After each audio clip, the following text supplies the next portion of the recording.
जी नाज़रीन, असीं हिन वक़्तु मौजूद आहियूं ॻोठ मीर बगन ख़ान बिजाणी जे प्राइमरी स्कूल बार ख़ान बिजाणी में, जिते उस्तादनि पारां ॿ ॾींहं अॻु उस्ताद मुनीर अहमद बिजाणी खां फुर वाक़े ख़िलाफ़ जेको आहे त एतिजाजी मुज़ाहिरो कयो वियो आहे। इन हवाले सां इन धरणे में मौजूदु आहिनि जेको आहे त इलाइक़े जा उस्ताद ऐं शागिर्द।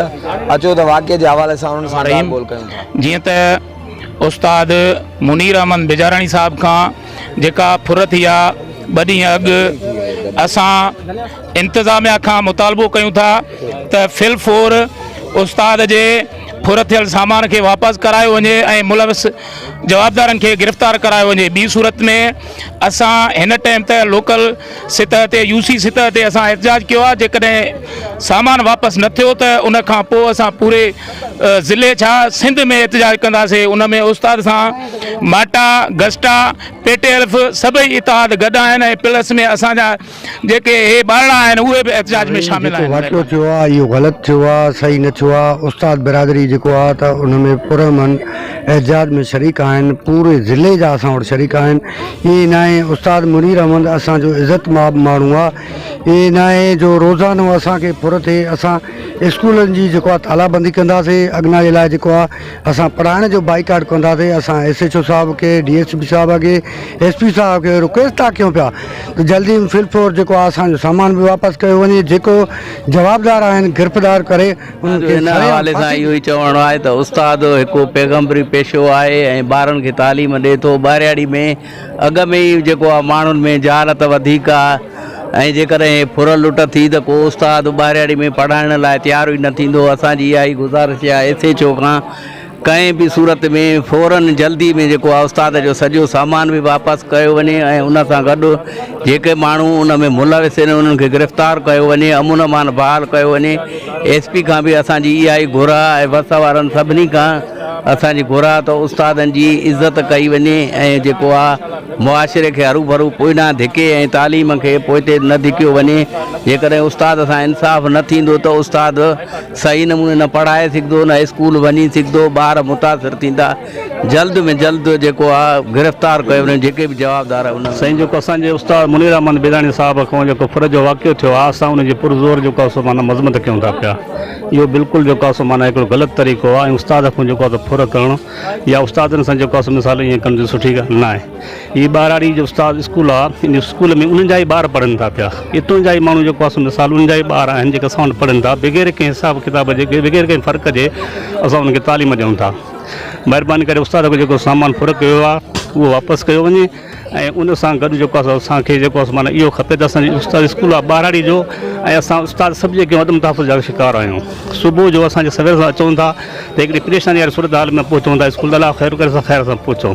तंहिंजे करे असां SHO करमपुर ऐं SP जेको आहे सो कश्मीर खां इहो मुतालबो कयूं था त सुबुह जो असांखे सिक्योरिटी जे हिसाब सां थोरो रस्ते सां जेको आहे असांखे ॾिनी वञे। उन खां अलावा असां स्कूल में बि महफ़ूज़ न आहियूं ऐं स्कूल जे असांजे बि जेको आहे मिसाल को थोरो कुझु हिसाब सां जेको आहे मिसाल कयो वञे ऐं मंझंदि जो वापसी में बि असांजो जेको आहे माना को सिक्योरिटी वग़ैरह जेको आहे माना हुजे जेको असां अचूं वञूं।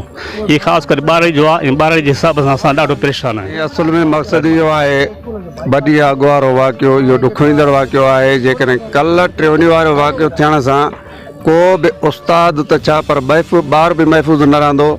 असां पुरज़ोर अपील था करियूं SHO Karampur, SP Kashmir, DIG Larkana, IG Sindh हुकूमत खे ख़ासि तौर करे त असांजे हिन इलाइक़े में अमन अमान बहाल कयो वञे।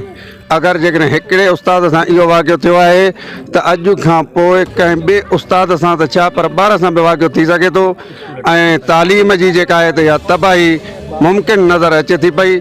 तंहिं करे तालीम खे बचाए ॿारनि खे ऐं उस्तादनि खे तहफ़ुज़ ॾिनो वञे ऐं उस्ताद मोहम्मद मुनीर बिजाराणी खां जेको फुर थियल सामान आहे उहो त वापसि कयो वञे।